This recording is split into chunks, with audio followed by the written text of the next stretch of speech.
Welcome to the Metaphorosis magazine podcast, your home for beautifully made speculative fiction.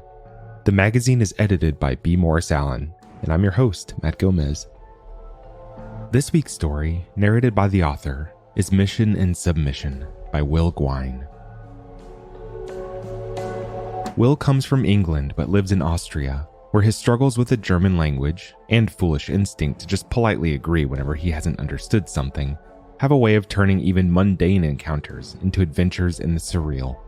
He works as a teacher, physical therapist, and content writer. He likes to spend time in the woods and mountains, but seems to spend more of it sprawled on the sofa, trawling nonsense on the internet. Find him on Twitter at Gwaun. That's WGWAUN.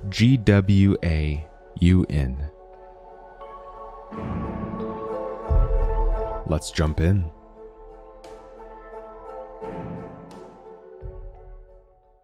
Amir and Saya lay side by side in the narrow berth, waiting to hear if there was a home for them out there in the darkness of space. They held hands. In the rhythm of her breath, he felt the pendulum of her thoughts swinging from fear back to hope, and his own thoughts turned to follow. Years ago, centuries now, Amir had felt in those moments as if he could sense the whole ship holding its breath. He'd once imagined the thousands of crew in the cabins adjoining theirs, some freshly woken from hibernation, some born on board and awake there their whole lives, but all in some sense beside him, clinging to that same hope, a planet where, at last, the ship could land. Now, Amir thought of most of those crew as strangers, jealous of his and Saya's place in the hibernation pods. He pressed his body closer to hers, this sliver of warmth and hope in all the vast expanse of nothing and cold. Now, in these moments, he felt nothing beside him but Saya. A hologram schematic of the ship's journey so far floated in their optics. Earth, now many trillions of kilometers behind them, winked in the corner of the cabin. From it ran the line of the ship's trajectory, and branching from that, the routes of the probes the ship had launched along the way. Each branch ended at a planet that had promised to be a home. The long-range scans had shown them to be similar enough to Earth. The ship had been turned and steered towards them, launching the close-scanning probes and driving them ahead with powerful lasers. But each time the transmissions from those probes had returned, they carried news of disappointment. Amir ran his finger along that undulating path, remembering the awful dangers each of those planets had concealed. Radiation, tectonic chaos, wild storms hidden by the cloud layer, and never a hint of life. The ship only carried enough fuel to decelerate once from its astonishing velocity, and none of those planets had been safe enough to justify it. So on they went, changing course after each disappointment and climbing back into the hibernation pods for another long, cold sleep of centuries. At least, that was how it had been. After those first few disappointments, after the hibernation had proven itself less safe than the research had claimed, more and more of the crew had decided to give up on the voyage and live out their lives awake on board the ship. It should never have been that way. The pods should have preserved their bodies without risk or side effect. But then, no one had thought they'd have to use them so long and so many times. No one had believed that the hope of all those worlds could be false. So no one had thought too deeply about the many and unique ways each individual body might degrade under the strain of dozens of sleep-wake cycles, immune cells turning mutinous, memories fogging in neural debris, chromosomes warping until their cells grew cancerous. This world ahead of them now, though, this one looked more promising than any yet. They'd learnt from all those disappointments, learnt from the discrepancies between the long-range scans and the close-ups sent from the probes, learnt to filter the signal from the noise masquerading as hints of vital elements and gases. taught their algorithms to pick through the magnetic fields for the toxic thrum of dying atoms. These scans were pure, and this world promised to be the one. In the hologram, a blip showing the position of the data packet returning from the probes approached the ship with agonizing slowness.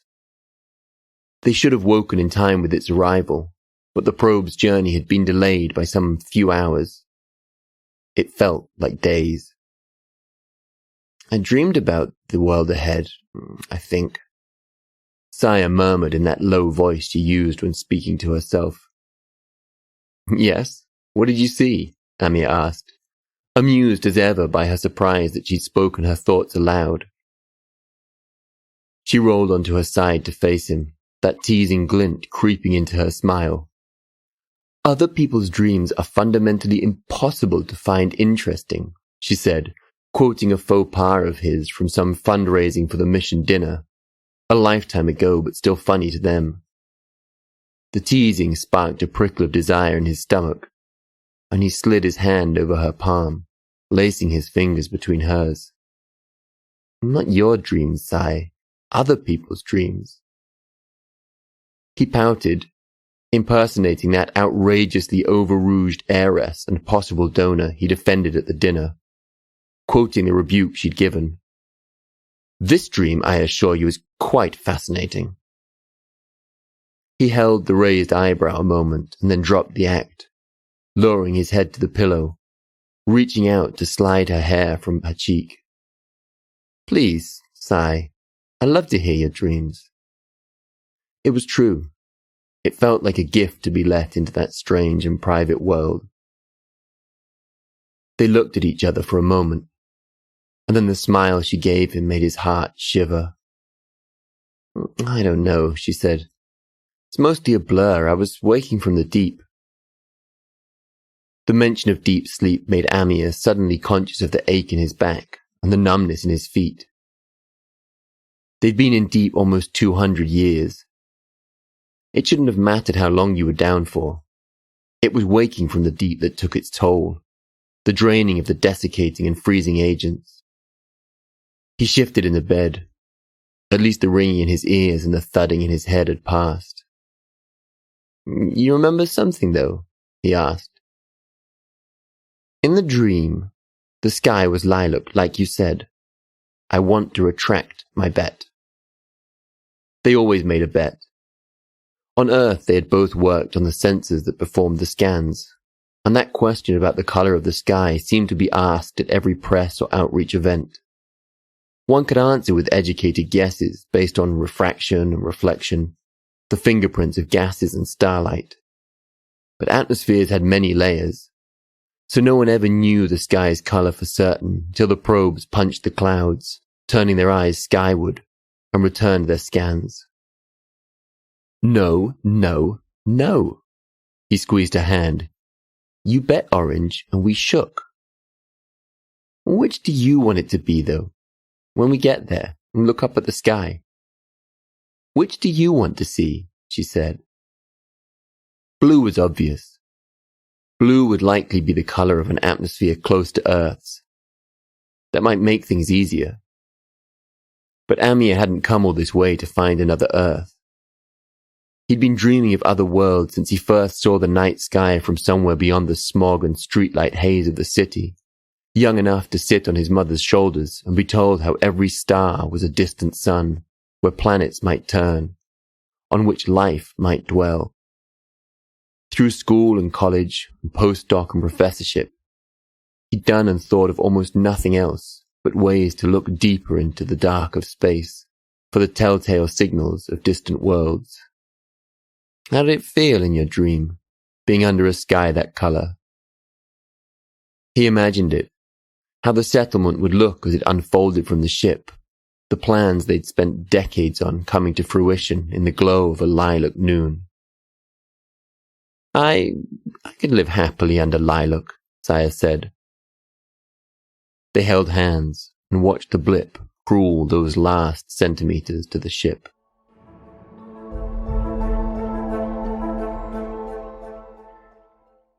Amir and Saya lay side by side on the bed, staring up at the hologram of another useless world.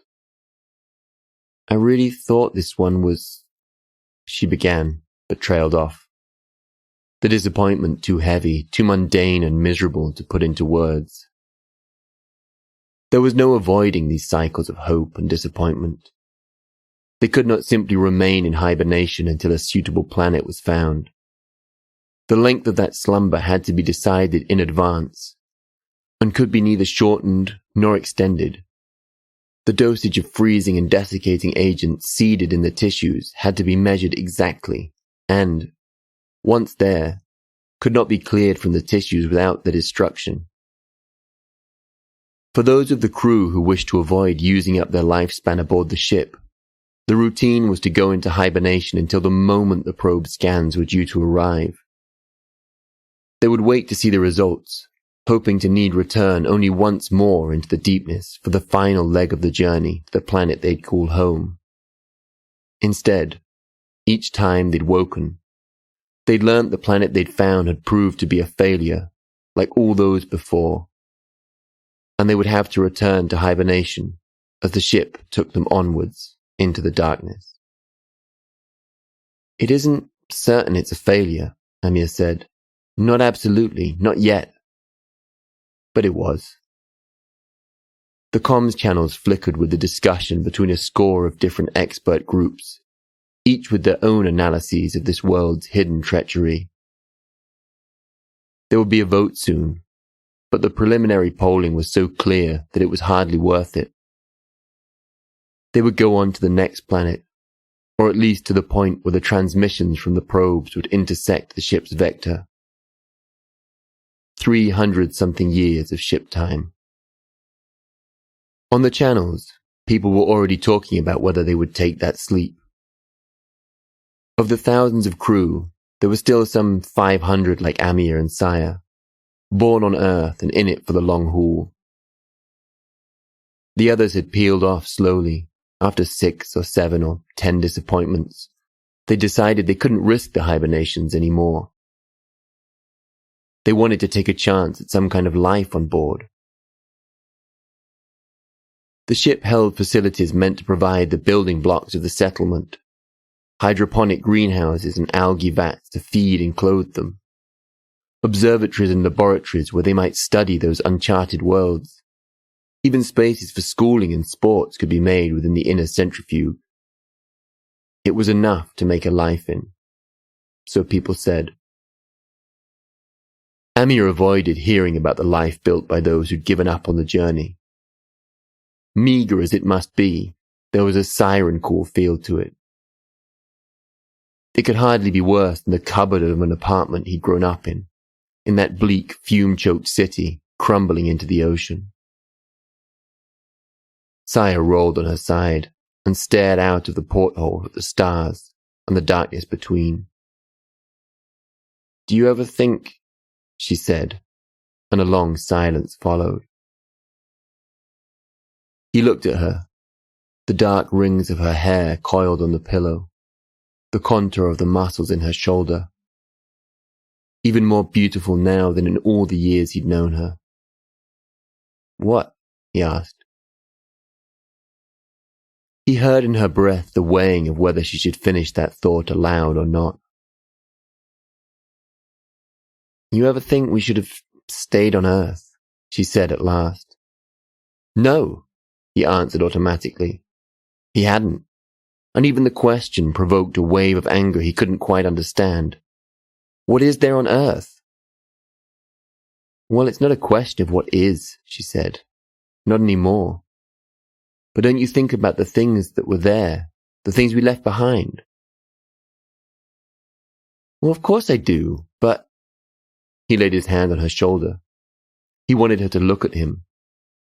They were the same age, but his skin looked aged beside hers, ashen and cracked around the knuckles.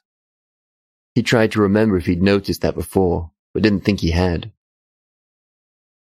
"The risk is worth it. There are still thousands more stars. There's a world out there for us." "I don't know," she said. "This deep was hard. I mean, the doctors didn't say anything, but it felt harder. Didn't it to you?" No. He felt the mood between them slipping, like a wandering comet dragged into the gravity well of some dead star.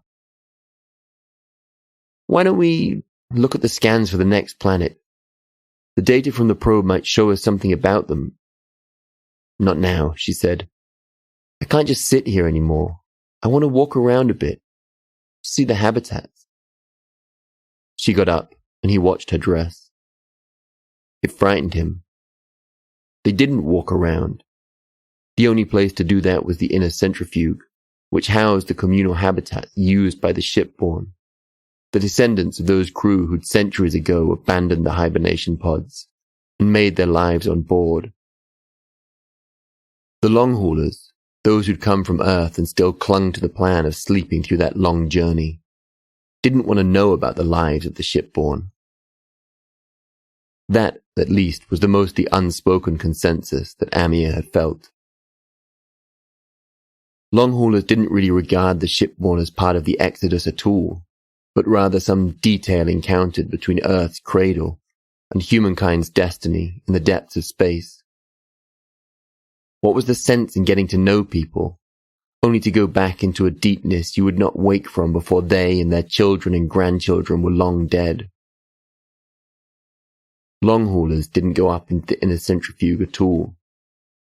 They went from hibernation pod to cabin and back, hoarding all the life they had left for the future, when, at last, it arrived.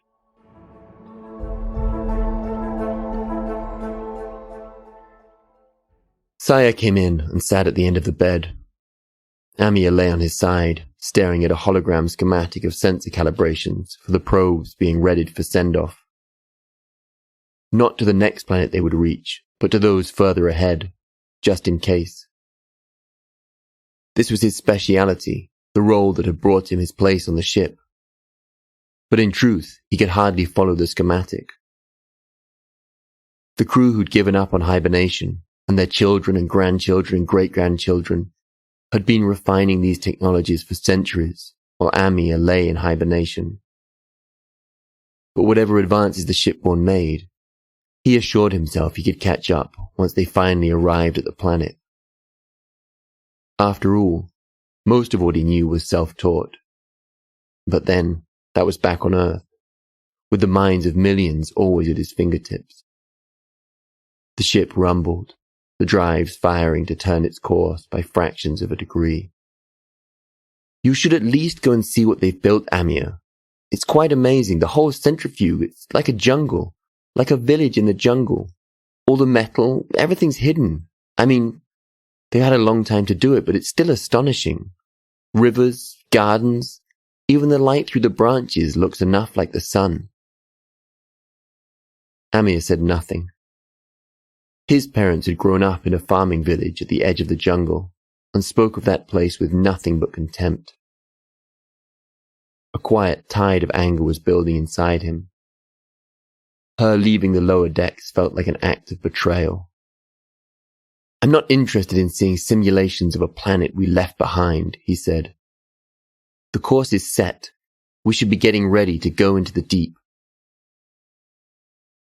She didn't answer for a long time, and when she did, he realized he'd known what was coming. I don't know if I can keep doing this, Amir. My bones hurt. The medicals say we're both fine, he answered. Not everyone had had their luck. Each time they woke, someone they knew had suffered something, and now they heard someone had not woken up at all. But how long, she said. How many more times are we going to do this? How many more times are we going to roll the dice? It was supposed to be the first one we reached. But if there's none, what if there's nowhere else for us? How could there be nowhere, he said. He'd spent his entire academic career arguing the opposite. Arguing that advances in scanner technology made it obvious that it was no longer a question of if there was a planet somewhere that could support human life, but which of the many they should go to first. That the ship was yet to encounter one was just bad luck against good odds. Saya knew that too. Her career had matched his, always aiming them towards this role, this mission, as if the trajectory of the ship had begun not on the launch pad, but back in the classroom of their elementary school. Somewhere, accelerating along that path, he'd realized he'd fallen in love with her. The only person he'd ever met with dreams as big as his. And what if there's somewhere, Saya said, but we wake up to find we're dying?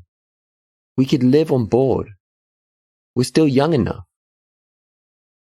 He swiped the hologram away and stared out at the stars beyond the window. Young enough for what? She answered so quietly, he barely heard her, but he knew what she was saying. A life outside of all this. All we ever did on Earth was work. She looked at him, and a part of him he didn't want to listen to felt the sudden urge to agree with her. Study and learn and work. That had been their lives. Through childhood and on, it was their companionship that had made it possible, made the crushing expectations of their parents manageable. Sometimes it was only the solidarity of 10-year-olds that had kept the shame of a less than perfect exam result from being too much to bear. He looked back at her and felt a softening creep in, an opening in his heart. Maybe, she said, maybe this is more like the home we've been looking for than anything we'd find out there. The opening in his heart slammed suddenly shut. Was all that work to have been for nothing? Were they people who gave up? He stood, paced across the room. What could there be here? This is purgatory. This is a prison. Friends, Amir. Time for ourselves. I don't know. Time for... There's still work here, you know. Still research being done. People are still part of this project of going to another world.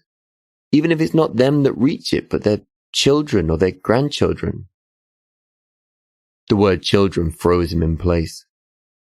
A word they'd drifted by several times in their lives, though it had never drawn them into its orbit. Even if she wasn't saying it directly, he knew what she was asking. And children meant giving up one's place in the limited number of hibernation pods. That was the protocol that a dozen generations had agreed to on board, while Amir and Saya and the other long haulers slept. The population had grown. More people wanted a chance in those pods than there were places. So that was the rule. Once you had children, your place was given up, allocated to your children, or if they declined it, by lottery to other hopefuls of their generation. Amir had been furious when he'd first discovered that such a change in the rules had been made in the absence of those still sleeping. It undermined the very principle of consensus and protection of minorities that should govern the ship and colony to be. Principles thrashed out in hundreds of hours of pre-launch meetings.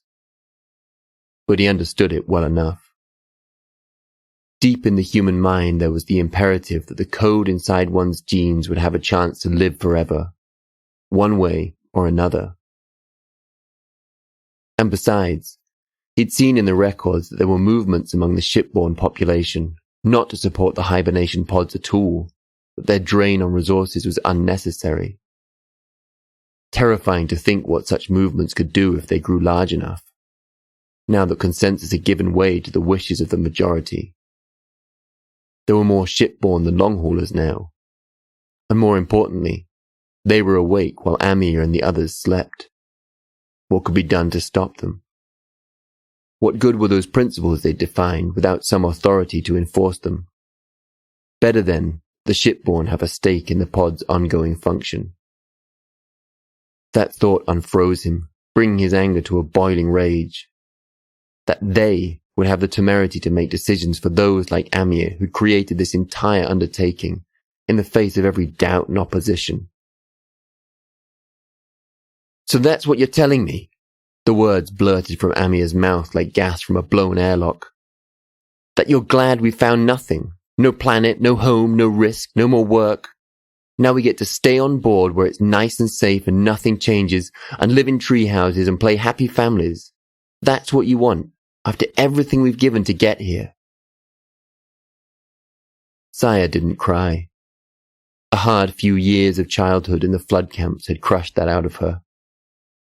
But there was something that happened to her body, her voice, an inward sagging like a balloon seeping air. The way she'd looked for almost a year when her mother, her only family, had died without warning. I want some life with you, Amir. That's what I want. Don't you?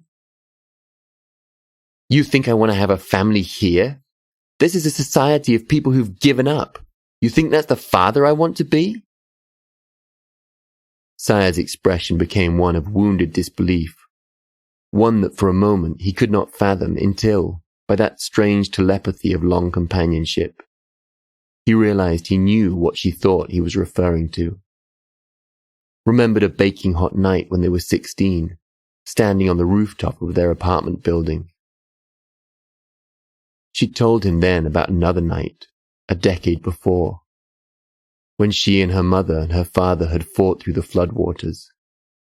Saya and her mother floating on a broken door, her father in the water trying desperately to kick against the current and push them to dry land, hour after hour.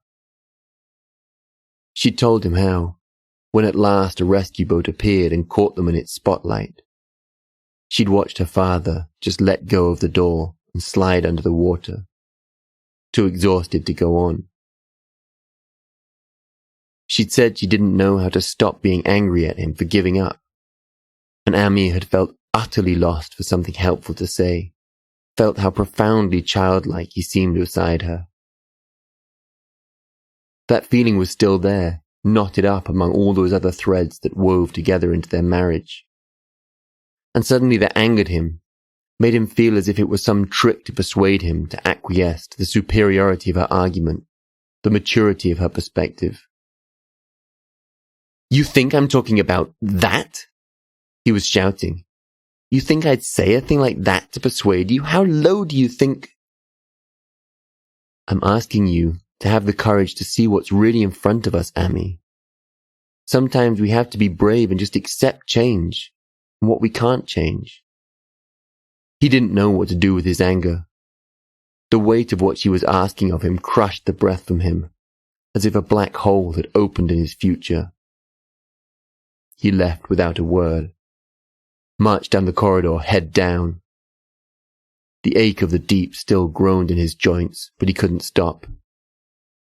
If he stayed, he would do what she wanted, he knew that. He couldn't look at her like that and not feel every fibre of his thoughts realign to find a way to offer her solace. And he wouldn't be held to ransom that way, it wasn't fair.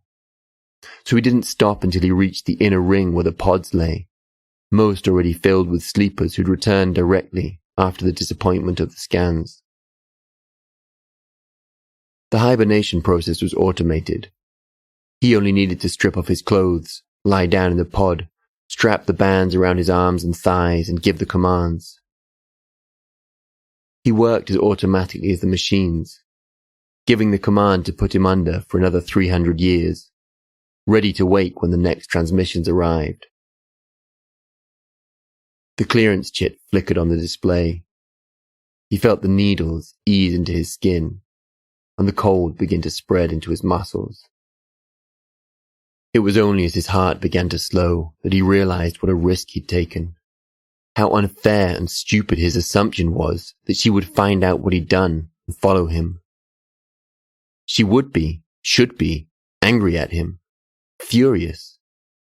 There'd be no agreement between them. He'd felt trapped and acted out of anger. He knew she would understand that, but that didn't mean... What if she stayed? What if he woke and she was long dead? The world shrank towards darkness. There was nothing to be done.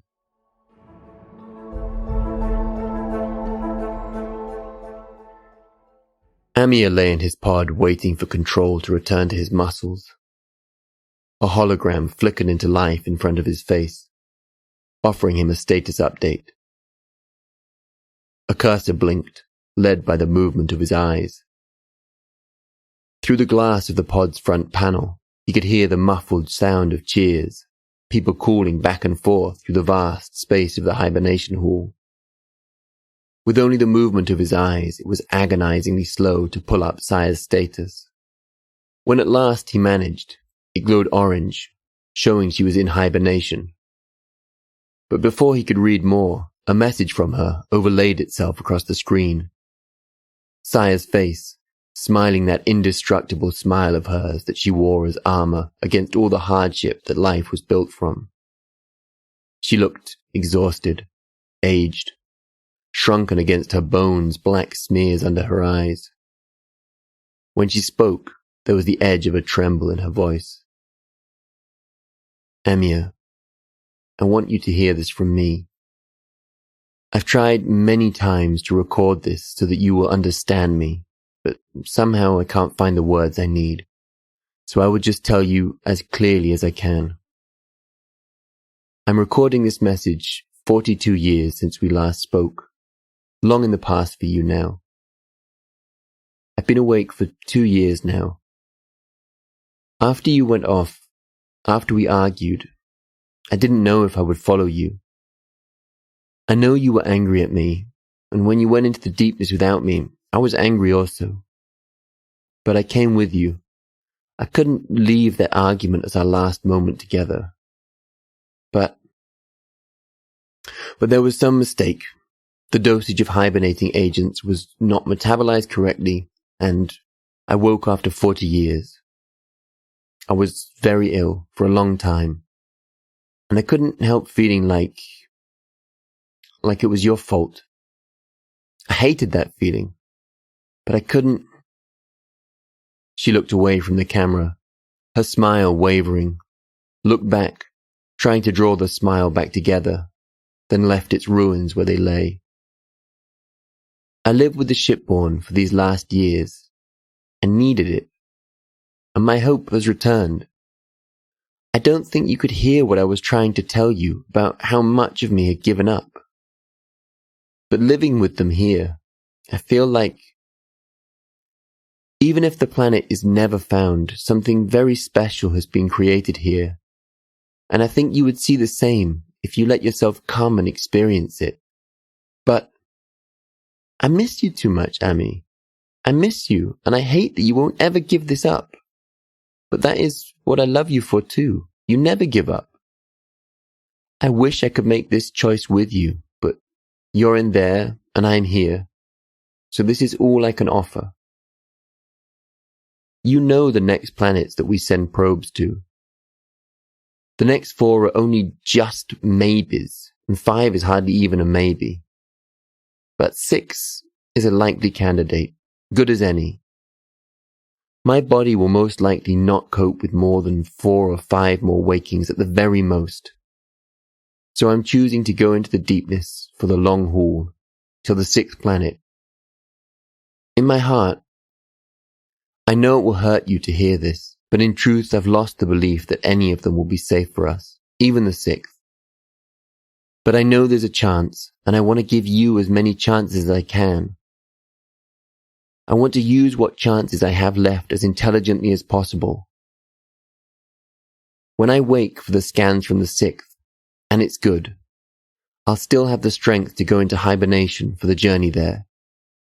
With luck, I'll have the strength to wake and begin our new life. But if it's another disappointment, I won't go down again. I want to have some life here. And I hope, if we still have no luck, I hope you will want that too. I know that in many ways this is a gamble, but isn't everything. If things go as I hope they will, I'll see you in 2,629 years. I love you, Ami. When the message finished, he lay in the pod, fear and guilt and love and shame all twisting together in his gut. Other messages began to ping on his screen, short blasts of triumph, congratulatory texts from colleagues who'd been with them all the way from Earth. Ping, we did it. Ping, told you it was this one. Ping, last one on the surface buys the drinks. A realization formed. the cheering. The scans were back. They'd found a home.